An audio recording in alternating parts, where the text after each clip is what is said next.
Assalamualaikum warahmatullahi wabarakatuh.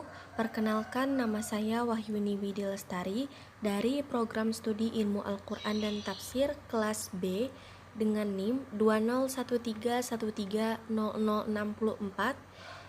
akan mempresentasikan tentang hukuman bagi pezina dalam mata kuliah hadis oleh dosen pengampu Ibu Munirah El-Banani, STHI M.Hum.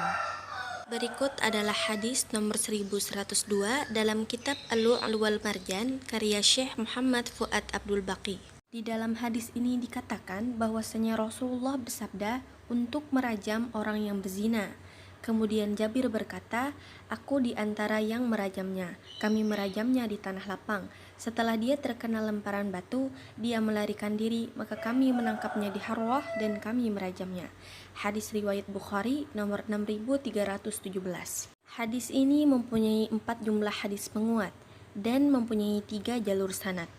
Kemudian di hadis nomor 1103 dalam kitab Al-Lu'lu' wal Marjan karya Syekh Muhammad Fuad Abdul Baqi, dalam hadis ini dijelaskan bahwasanya Rasulullah SAW mendera seorang pezina sebanyak 100 kali, kemudian mengasingkannya selama 1 tahun.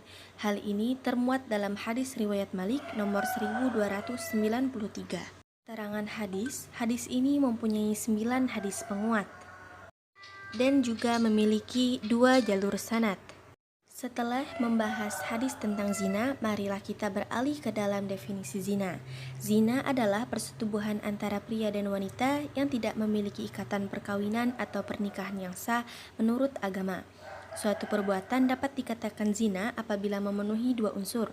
1. Terjadi persetubuhan antara 2 orang yang berbeda jenis kelaminnya. 2. Adanya unsur kesengajaan dan tanpa unsur paksaan. Allah sangat melarang perbuatan zina karena akan menimbulkan kemudaratan yang besar.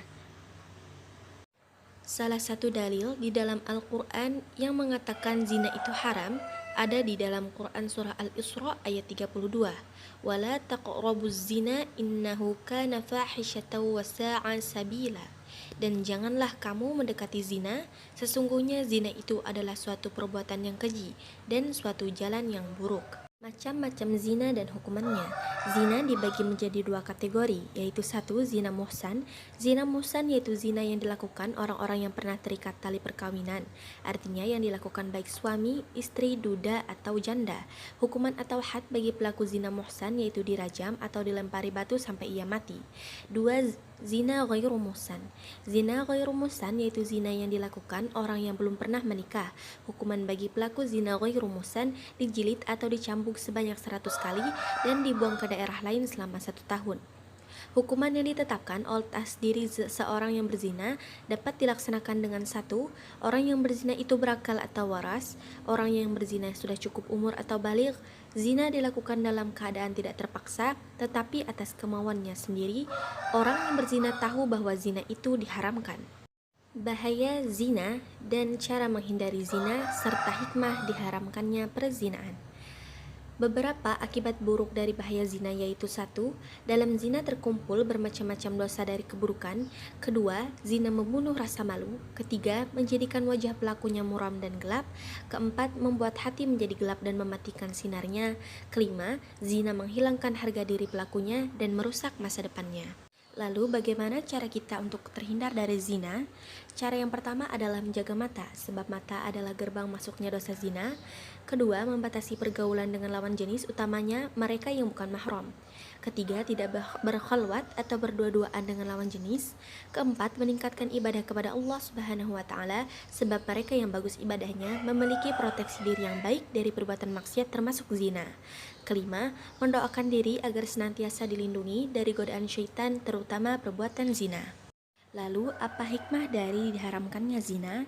Yang pertama, dapat memelihara dan menjaga keturunan dengan baik. 2. Menjaga dari jatuhnya harga diri dan juga kehormatan keluarga. 3. Menjaga tertib dan terjaganya urusan rumah tangga. 4. Timbulnya rasa kasih sayang dari hasil beranak perkawinan yang sah. 5. Terjaganya akhlak Islamiyah yang akan mengangkat harkat dan martabat manusia di hadapan sesama dan di hadapan Allah Subhanahu wa Ta'ala. Sekian presentasi dari YouTube saya. Terima kasih telah menonton. Semoga dapat memberikan ilmu tambahan bagi teman-teman yang menonton, khususnya untuk saya agar dapat menghindari diri dari perbuatan zina. Akhirul kata, salah hilap minta maaf.